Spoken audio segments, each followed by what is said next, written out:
What's going on, world? It's your main man, Kareem A. Rashid, host of Clearing the Wreckage. Thank you so much for joining me today. So excited to have you here with me. We got a fun-filled episode today, but we got a very encouraging episode. An episode that I'm hoping will uplift you, hoping it will reassure you, and I'm definitely hoping it will comfort you. For sure. Thank you for being here with me today. With that being said, you're tuned in to the greatest podcast, Clearing the Wreckage, because what we do here is we don't pretend, we don't play around, we clear that crap out. Whatever is causing us to stumble, we clear it out. We clear the way. We clear the path so that we can walk freely. That is what this podcast is all about. If you're tuning in for the first time, thank you. Thank you for joining me. What I got for you in store today, again, like I said, hopefully will be comforting, reassuring, and very much so encouraging. I want to share a story with you. Get your coffee. If you're driving, pay attention to the road. Whatever it is you're doing, be safe. My story that I want to share with you is this. And you know part of it because I told you in the last 4 episodes, I've let you know. After that recovery meeting that I went to, I walked up to this gentleman and I just talked to him. And I said, hey, I don't really know what to do. I don't really know how. But I would love to communicate with you sometime. This gentleman gave me his phone number. Then we went out to lunch eventually. And let me tell you the story. When we sat down to eat lunch, this man said to me, let me tell you a story. You caught that? The same thing I just did with you, right? But no. Seriously, he said, let me tell you a story. And he was very vulnerable with me, and he opened up and he told me a story.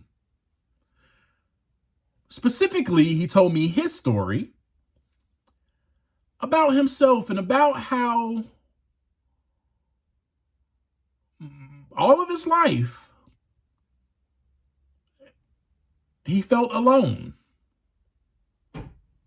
He felt different. He felt like he did not fit in. And then he told me when he started drinking, he felt different. He felt better.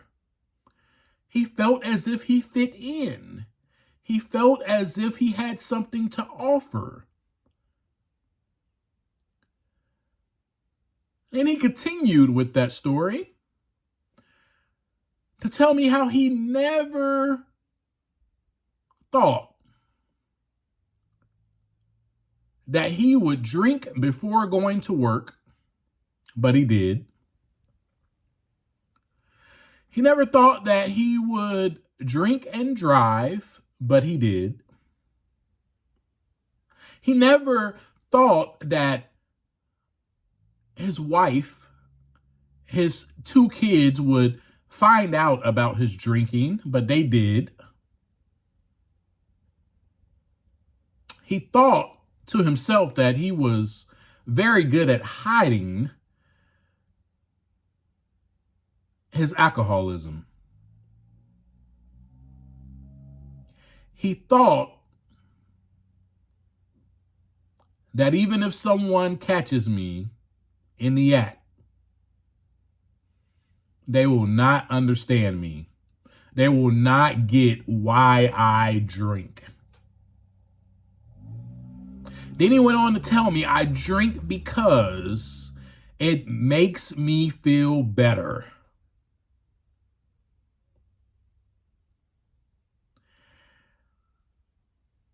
I was relieved.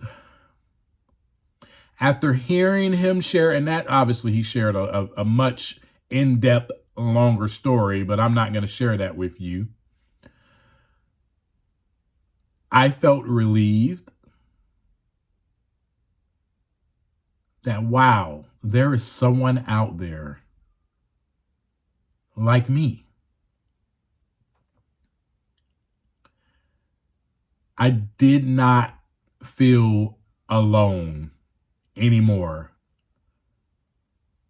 The great thing about that day, that great day, because it was a great day, the great thing about it is that this gentleman did not sit down with me at lunch and ask me about me and why am I dealing with alcohol? Why am I drinking? And so what brought you to the meeting? Why are you? He ain't asked me not one question.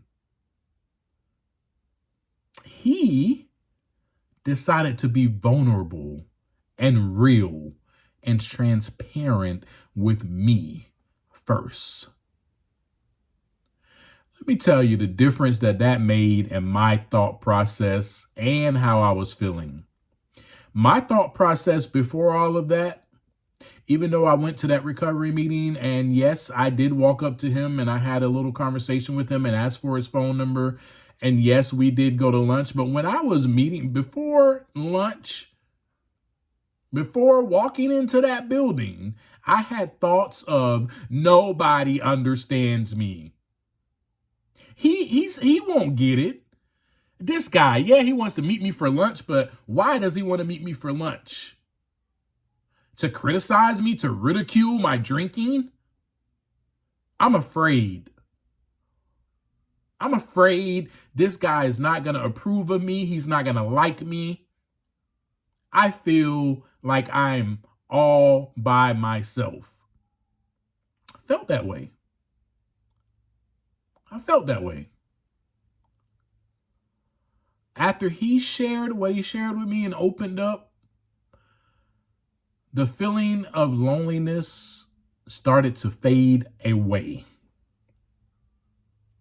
See, my thought process all of my life was kind of like his. I felt different. I felt alone. I felt like I was abandoned. I dealt with those with feelings like that. I never dealt with them because all I did was drink. Because of the way that I was feeling, so that I can feel better. This gentleman told me the same thing. I drank so that I can feel better. So that I won't feel alone. I drank so that I won't feel alone, that I felt like, oh, I got people with me. I can have fun. I can go to the bar. I can do that. I could be myself. Really, I wasn't being myself. He shared the same thing similar to that. I could be me, at work. I could, he wasn't being himself. So I say all that to say that this is firsthand personal experience, first person from my experience. The feeling of being alone or feeling alone subsided and faded away. And at that moment, I knew I mean, it was a fact now. I knew I am not alone. I am not alone.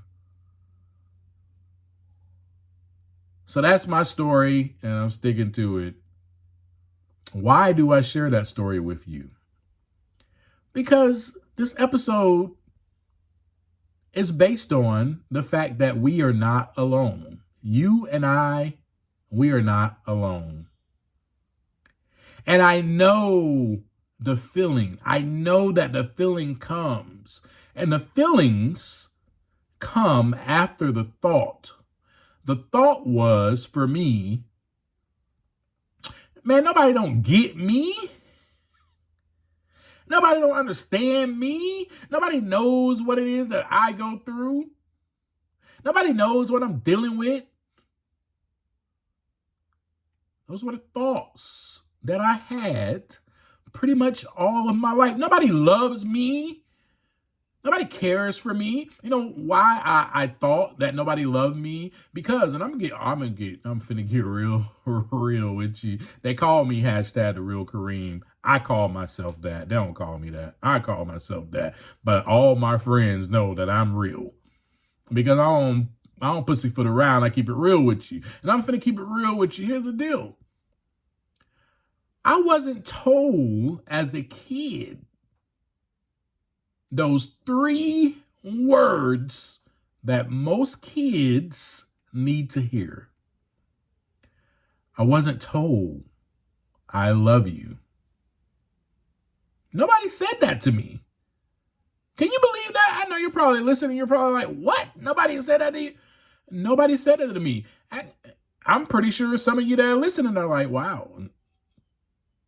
Well, I don't feel alone in that anymore because I didn't grow up with my family saying that they love me either. Right then and there, right there should be confirmation, encouragement, comfort to know that you're not alone. So yeah, I felt weird. Just felt weird. I felt like a weird kid who didn't have anyone who loved them. All my siblings were older than me. So they grew up, they sprouted out the house. I felt alone, abandoned by them, even though obviously I wasn't abandoned. But the thought was, where y'all going? Why y'all leaving me? And the feelings of abandonment came after that. So hear me clearly. The thoughts come first, and then the feelings. That's how I thought all my life. So I felt that way all my life. And then in order to escape those feelings, I drank. And I did lots of drugs to numb whatever it was that I was feeling and to run away from it. There are so many people out there just like me. I'm not alone in that. But there are also so many people just like me that are recovering alcoholics and addicts. I do not feel alone anymore, folks. I don't feel alone anymore. There are people out there just like you that may be struggling. I'm one of them. I've had it. I've dealt with it. I deal with it. Depression, anxiety.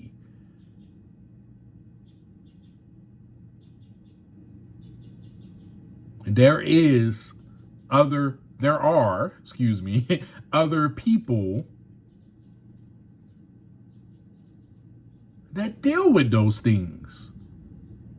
And they are but symptoms of something else that is really going on. And the reason I say that, I don't call it a disorder. I don't like that term. I think they're just symptoms of something deeper, something else. My anxiety is just a simple symptom of me feeling unsafe, right? So then I get anxious. The depression comes from the thought process of feeling alone, and then the thought, not the feeling, but the thought process of feeling like nobody understands me, nobody gets me. And then the feeling of loneliness comes after that. And then because I feel lonely,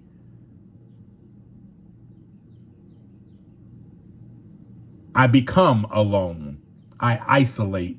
Nobody cares. Nobody loves me. Meh, meh, meh, meh. That's depression.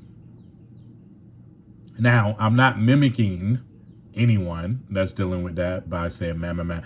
I'm just saying that is the way that it goes. But you're not alone in any of that, because there are people out there. There's therapists, there's psychiatrists, there's all types of people to reassure us and comfort us, to let us know we are not alone in this battle with our mental health. We're not alone. So be encouraged today. Because the other thing I want to tell you is this. There might be a key into helping us not feel alone. And that is reaching out.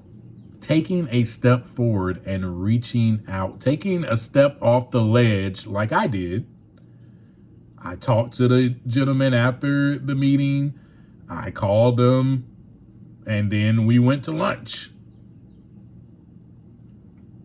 And then I met someone. I met the real him. I met a guy who was going through things that I never would have thought of. I never would have known. I never would have known that, you know what I'm saying? Yeah, I go to church on Sunday, but I was drinking the night before, or I drank that morning to go to church. And, you know, after church I'm drinking. I would have never known that about this person. I would have never known that me and him had some of the same issues. And ultimately, I would have still been feeling alone. The feeling of loneliness would have never subsided. So, with that being said, I encourage you to, if you are feeling alone, to know that you're not, to just know it. And I know that's, oh, Kareem, that's easier said than done. Well, if you're listening to me, you're here for a reason. That should give you some comfort to know that you are not alone and that you have a friend in Kareem for sure. If anything, know that I'm here. You can listen to me every single week and be like, God, Lee, man, this guy comforts me. I know that I'm not alone. But the fact of the matter is that you're not. The second key and the second thing that we need to learn to do as humans, as we evolve and grow, and the only way to evolve and grow in this is we have to learn to separate the feelings from what is factual. So my feelings were that I feel alone. The thought process came first. Nobody gets me. So then I started feeling lonely and alone in this. I have no one. That is not true. It's not true. That's false. I had to learn to separate. And I still deal with it. I still deal with it. Y'all, let me tell you something about recovery. Man, you know what? I'm sober and clean. I've been sober for over 8 years. And I never dealt with my feelings. All I did was drink and drug to numb those feelings. Now, I have to deal with my feelings. I cleared the wreckage. I'm clearing it out. Okay, I feel this way. Why? I start to label things. Oh, I feel this way because I was thinking this, that, and I was thinking that nobody understood me. Okay, so how I feel alone because, yeah, I mean, yeah, I believe now that nobody really understands me. And then, so with that being said, I have to every day when I get some gnarly feeling, some gnarly thought, and then I get a gnarly, weird feeling, I have to go, wait, is that true? Is that really what's going on? Or is this just how I feel? Why am I feeling this way? Oh, I was thinking that I'm a piece of crap because I messed up with this or that. Oh, so now I feel like a piece of crap. I mean, so that is the other key that we have to do. We have to take the key, unlock it, and separate that my feelings are valid, but they are not factual. And that is how you grow. That is how you evolve. Folks, thank you so much for listening to my story today. I shared that story and I shared that experience because before that experience, I was feeling alone. And I wanted you to know that I no longer feel that way and that I know for a fact that I am not alone. And I wanted to comfort you and reassure you and encourage you that if you are feeling alone, you are not alone. Again, as I always leave you, take some time to look inside so that the wreckage can begin to clear. All right, y'all have a great day. Peace.